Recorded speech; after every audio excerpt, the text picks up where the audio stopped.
Ren Hutchings is a speculative fiction writer, writing mentor, and history grad. She spent most of the past decade working in game development, while also plotting twisty space novels. She loves pop science, unexplained mysteries, 90s music, collecting outdated electronics, and pondering about alternative universes. Ren, over to you. Hi, I'll be reading from my space opera, Under Fortunate Stars, and I'm going to be reading a flashback scene where we find out how some of the main characters meet for the first time. Jareth sat in a dingy bar, ensconced in a small booth near the back. The place was populated with the usual cargo outpost denizens, a mixture of hauler crews, scrap dealers, repair engineers, and a handful of merchants that fit various descriptions of the word unscrupulous.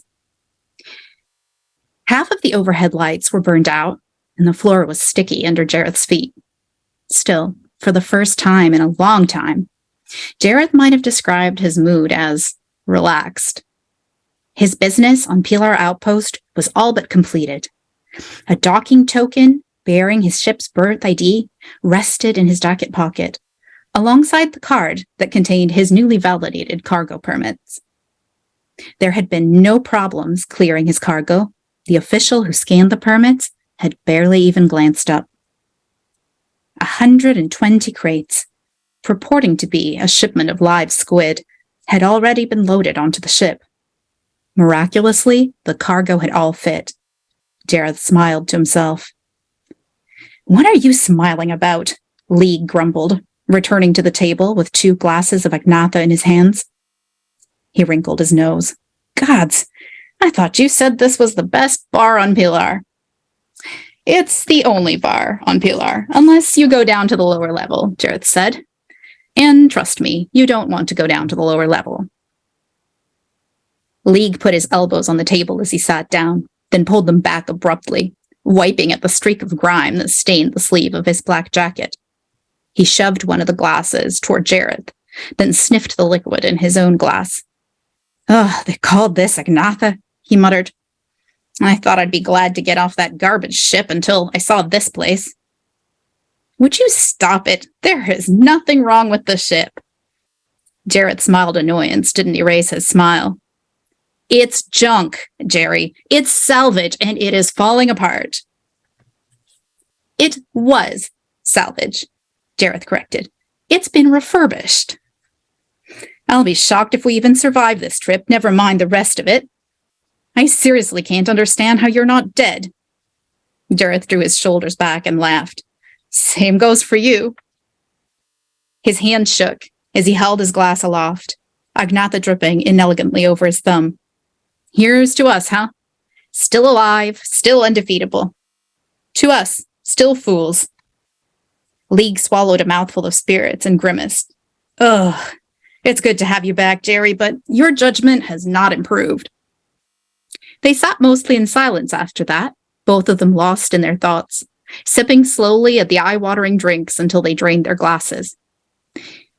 Jareth was contemplating getting up to order another, but before he could move, a stranger strolled over to their booth and casually sat down next to him. "Hey, there you are," the stranger said, one gloved hand closing over Jareth's arm. Her voice was loud, overly familiar, but it shook with nerves. "You been waiting for me long? I am so sorry I'm late."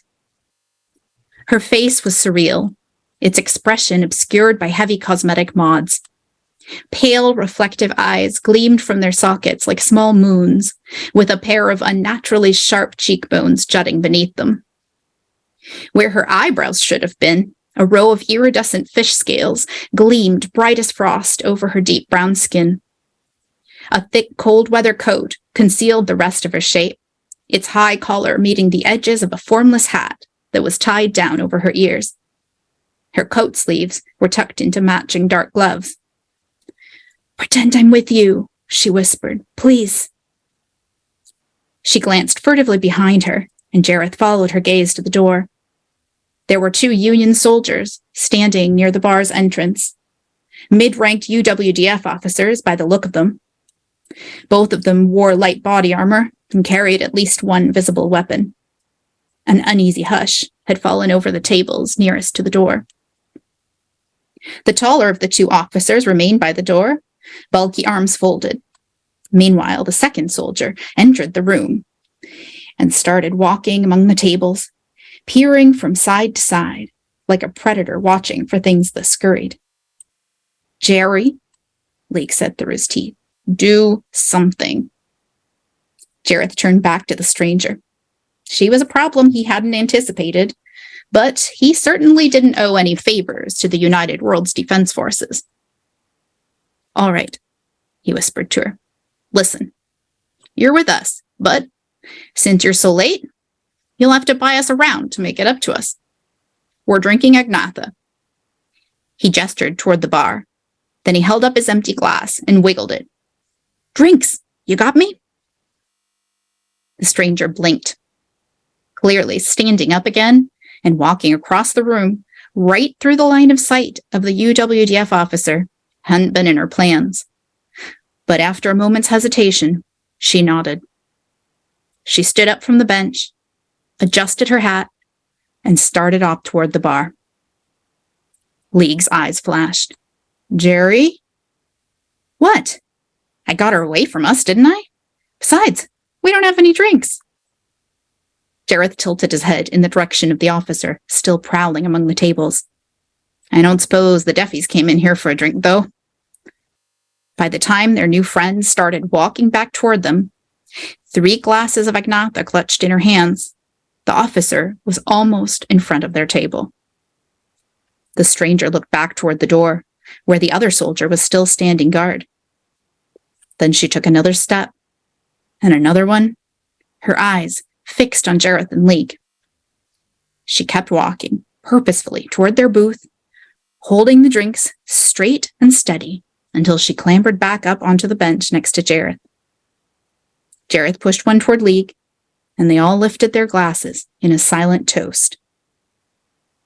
The officer stopped directly in front of their table, glanced at them once, and then moved on to the next booth.